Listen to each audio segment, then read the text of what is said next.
আমার দেশের এই মানুষ খেলাফত বললে মনে করে অনেক দূরের কোনো আলাপ হুজুররা করতেছে, অনেক কঠিন কোনো আলাপ, এটা দূরের কোনো বিষয় নয়।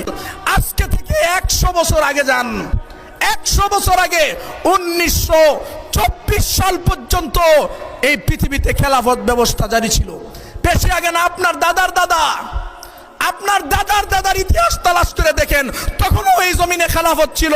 এটা আমরা জানি না, আমাদের দায়িত্ব ছিল এটা জানা, আমরা এটা তালাশ করি না, দায়িত্ব ছিল এটা আমাদের তালাশ করা।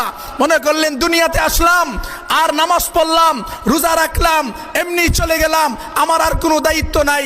জি না, আমার দায়িত্ব আছে। আল্লাহর দিন যেখানে বুলন্ডিত হচ্ছে, দিনের পতাকা যেখানে বুলন্ডিত হচ্ছে, নবীরা হাতে অস্ত্র নিয়েছেন, সংগ্রাম করেছেন, আন্দোলন করেছেন, রাজনীতি করেছেন ইসলামের জন্য, কোরআনের জন্য।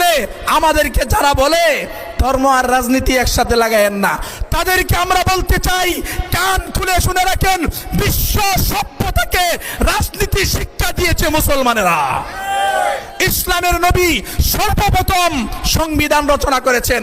মদিনা সনদের আগে পৃথিবীতে কোনো সংবিধান ছিল না, লিখিত সংবিধান বানানো শিখাইছি আমরা, রাজনীতি করা শিখাইছি আমরা।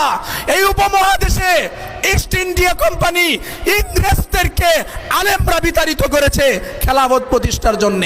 এজন্য আসুন আমরা খেলাফত প্রতিষ্ঠার এই আন্দোলন, খেলাফত প্রতিষ্ঠার এই সংগ্রামকে প্রত্যেকটি ঘরে ঘরে মানুষের কানে কানে পৌঁছে দিই, এবং এই জমিনে খেলাফত প্রতিষ্ঠার আগ পর্যন্ত এই সংগ্রামের সাথে আমরা ওতপ্রোতভাবে আমাদের মেহনত, পরিশ্রম এবং ঘাম জড়াতে থাকি।